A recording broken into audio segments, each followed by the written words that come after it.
Dans cette vidéo, je vais vous parler du théorème de Pythagore. Alors, le théorème de Pythagore, tout d'abord, parle de triangles, et en particulier de triangles rectangles. Donc un triangle rectangle, vous savez tous ce que c'est un triangle qui a un angle droit. Alors, si je commence par nommer les côtés de ce triangle, si je les appelle, disons, A ici, B ici et C là. Alors, avant de passer au théorème, un petit peu de vocabulaire. Donc dans un triangle rectangle,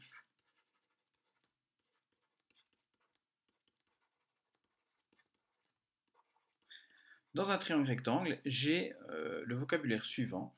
Ce que j'ai nommé donc A et B, qui sont les côtés de l'angle droit, c'est ce qu'on appelle les cathètes. Et puis C, c'est ce qu'on appelle l'hypoténuse.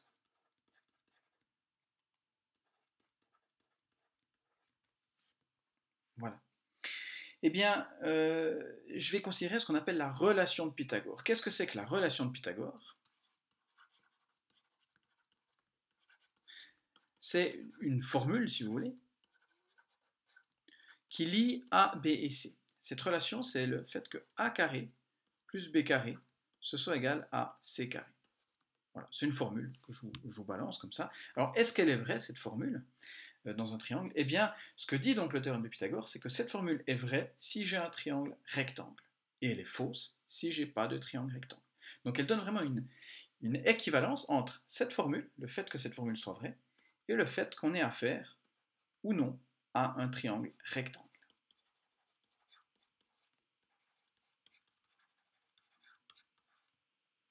Voilà, alors un petit peu mieux dit, voici l'énoncé du théorème de Pythagore. Donc premièrement, ce que nous dit le théorème de Pythagore, c'est que si j'ai un triangle rectangle et que je fais le carré de l'hypoténuse, donc le carré de l'hypoténuse c'est mon C carré, et bien ça c'est la même chose que si j'additionne le carré des cathètes. Donc A carré plus B carré.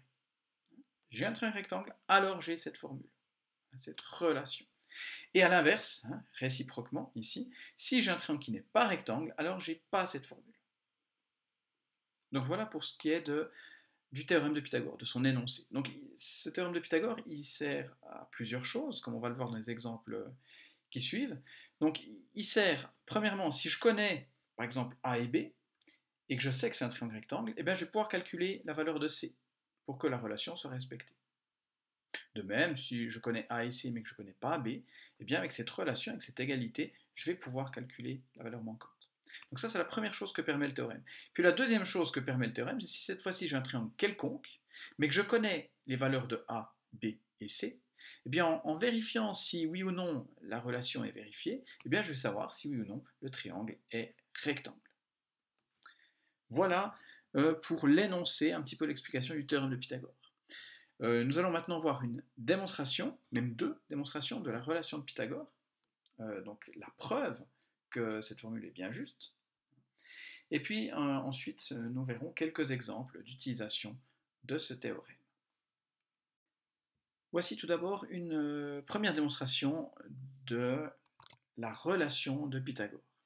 Donc la relation de Pythagore, je vous rappelle que c'est si je suis dans un triangle rectangle et que j'ai nommé les côtés comme ici, donc C c'est l'hypoténuse, le plus grand côté, et A et B c'est les côtés de l'angle droit, donc les cathètes, eh bien, si je fais A carré et que j'y additionne B carré, eh bien ça va me donner la même chose que C carré. Donc ça c'est l'objectif, c'est de prouver que cette formule, qui tombe un petit peu du ciel jusqu'à présent, est juste. Alors pour ça, voici donc une première démonstration, comme je le disais, assez jolie parce qu'on ne fait pas beaucoup de calculs, vous allez voir. Donc je suis dans cette situation où je prends un grand carré et puis que j'y insère comme ça aux quatre coins mon triangle. Vous voyez que les quatre triangles sont les mêmes, mes triangles rectangles ici, de côté A, B et d'hypoténuse C, comme ceci. Alors, je vais m'amuser, vous allez voir pourquoi, à calculer l'aire du carré blanc ici que j'ai au centre. Alors ici, je pense que vous n'aurez pas de mal à me croire si je vous dis que l'aire de ce grand carré vaut C carré. Parce que j'ai C ici et j'ai C là, donc ça fait C carré. Et puis maintenant, et c'est là que c'est assez joli, je vais déplacer mes morceaux, imaginez que c'est un puzzle, et que je vais déplacer mes morceaux, les morceaux gris ici, comme ceci, regardez. Je déplace déjà, hop, le triangle qui était en bas à droite, comme ceci. Et puis je vais encore déplacer, hop, les deux autres triangles comme ceci. Alors pourquoi je fais ça? Parce que en déplaçant les morceaux comme ça, étant donné que je ne les ai pas superposés, l'aire blanche, comme l'aire grise d'ailleurs, n'a pas changé. Donc l'aire blanche, que vaut-elle? Eh bien, si je cherche à calculer ce carré ici, eh bien j'ai A fois A, donc ça donne A carré. Et puis l'aire blanche ici, c'est B fois B, donc B carré. Donc l'aire totale, c'est A carré plus B carré. Et puis maintenant, comme je l'ai dit, étant donné que je n'ai pas changé l'aire blanche en déplaçant mes morceaux, eh bien je dois voir que cette aire ici doit être égale à celle-là. Autrement dit, j'ai trouvé ma relation de Pythagore. Passons maintenant à une deuxième démonstration de cette relation de Pythagore. Donc une autre façon de démontrer la même chose, donc vous ne seriez pas encore convaincu. Alors, on va toujours considérer ce carré ici, avec les triangles rectangles isométriques comme ça au coin. Et puis cette fois-ci, je vais m'amuser à calculer l'aire totale du carré. Alors de nouveau, allez savoir pourquoi. Ben, on va le voir pourquoi. Alors tout d'abord, une façon de calculer l'aire du grand carré, ben, c'est de calculer, de faire côté fois côté. Alors, que vaut le côté de ce carré, ici? Eh bien, là on a A, ici j'ai B, donc au total j'ai A plus B. Donc une façon de calculer l'aire de ce carré, c'est de faire A plus B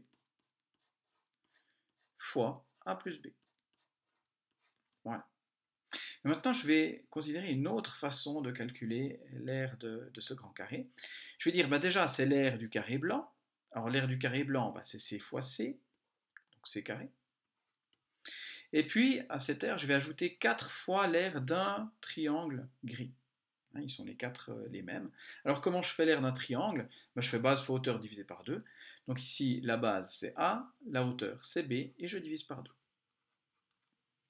Voilà. C'est ce qu'on appelle une équation, ou plus simplement une égalité. Et puis je vais un petit peu transformer cette égalité.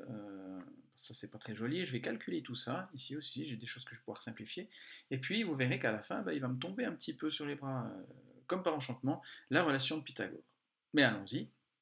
Alors ici, je dois multiplier deux monomes, donc je distribue. Donc je fais A fois A, ça fait A carré. Ensuite, je fais A fois B, donc ça fait AB. Ensuite, je fais B fois A, ça fait encore une fois AB, donc au total j'ai 2 fois AB. Et puis finalement, je fais B fois B, ça fait B carré. Voilà. Et puis à droite, tout ce que je peux simplifier, ben, c'est dire, ok, ben, quand je fais 4 fois quelque chose divisé par 2, c'est comme si je le prenais simplement 2 fois. Voilà. Et puis maintenant, on observe quelque chose, c'est que, en fait, ici j'ai 2 AB, et ici j'ai 2 AB. Donc si mon égalité est vraie entre tout ça et tout ça, ben, ça veut dire que A carré plus B carré doit être égal à C carré. Et comme je vous le disais, presque par enchantement, on retrouve notre relation de Pythagore. Ce qui prouve une deuxième fois, alors par une manière un petit peu plus algébrique, que la relation de Pythagore est bien correcte. Passons pour finir à des exemples d'utilisation du théorème de Pythagore. Avec tout d'abord un triangle ici, dont on connaît deux côtés, et un triangle rectangle. Et justement, parce qu'il est rectangle et qu'on connaît la relation de Pythagore, on aimerait deviner la valeur du troisième côté, que je vais appeler x par exemple ici. Alors comment on fait ça? Donc tout d'abord, l'hypoténuse, c'est les 5 cm. Donc ça veut dire, selon la relation de Pythagore, que si je fais 4 au carré, que j'y ajoute x au carré, eh bien ça doit donner 5 au carré. Bon, 4 au carré, ça fait 16. Et puis 5 au carré, ça fait 25. Donc si je sais que 16 plus x au carré donne 25, eh bien ça veut dire que mon x au carré, il vaut nécessairement 9. Et donc si x carré vaut 9, ça veut dire que x, il vaut 3. Et ainsi, j'ai trouvé la valeur de x, la longueur du côté manquant du triangle rectangle, comme on nous le demandait. Voilà pour ce premier exemple.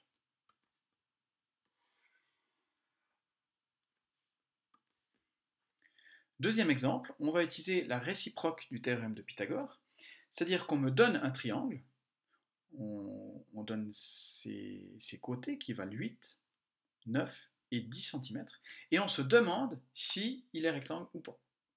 Donc on va regarder, on va tester la relation de Pythagore. Si elle fonctionne, ça veut dire que mon triangle est rectangle. Si elle ne fonctionne pas, ça veut dire que mon triangle ne l'est pas.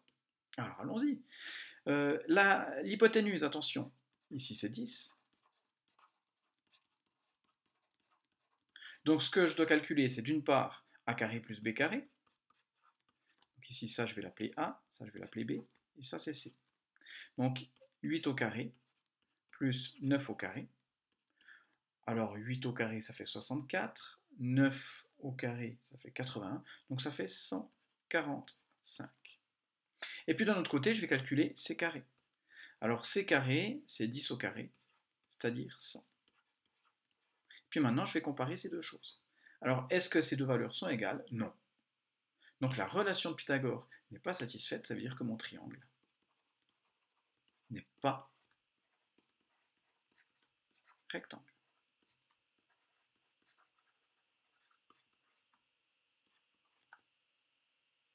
Voilà pour ce deuxième exemple. Donc ces deux premiers exemples montrent bien les deux utilisations possibles du théorème de Pythagore.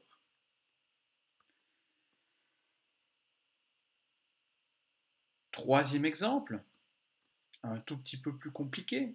On nous donne un triangle qui n'est pas rectangle, et puis on veut calculer son aire. Alors, on se souvient que pour calculer l'aire d'un triangle, on doit faire base fois hauteur divisé par 2. Alors la base, on la connaît ici, c'est 3 plus 6, donc 9 cm, mais on ne connaît pas la hauteur. Bon, c'est pas bien grave, parce que si vous ignorez la partie de gauche ici, eh bien on a ici à droite un triangle rectangle dont on connaît deux côtés. Ce qui signifie que je vais pouvoir calculer le troisième côté, à savoir la hauteur de mon grand triangle, et donc calculer au final l'aire. Alors allons-y. 10, c'est l'hypoténuse de mon triangle rectangle ici à droite. Donc j'applique la formule de Pythagore qui me dit donc que 6 au carré plus la hauteur au carré, ça doit donner 10 au carré. Alors 6 au carré, ça fait 36, et puis 10 au carré, ça fait 100. Ce qui signifie que h au carré doit valoir 100 moins 36, c'est-à-dire 64. Et si h carré vaut 64, ça veut dire que h vaut, on peut le faire de tête, 8 cm. On peut le faire de tête, mais ce n'est pas toujours le cas, comme vous le verrez dans les exercices. Dans tous les cas, ici, on a trouvé la hauteur. Et bien maintenant, on peut calculer l'aire du triangle. Donc on fait base, c'est-à-dire 3 plus 6, 9, fois hauteur, 8, divisé par 2. Et ça fait donc 36 cm².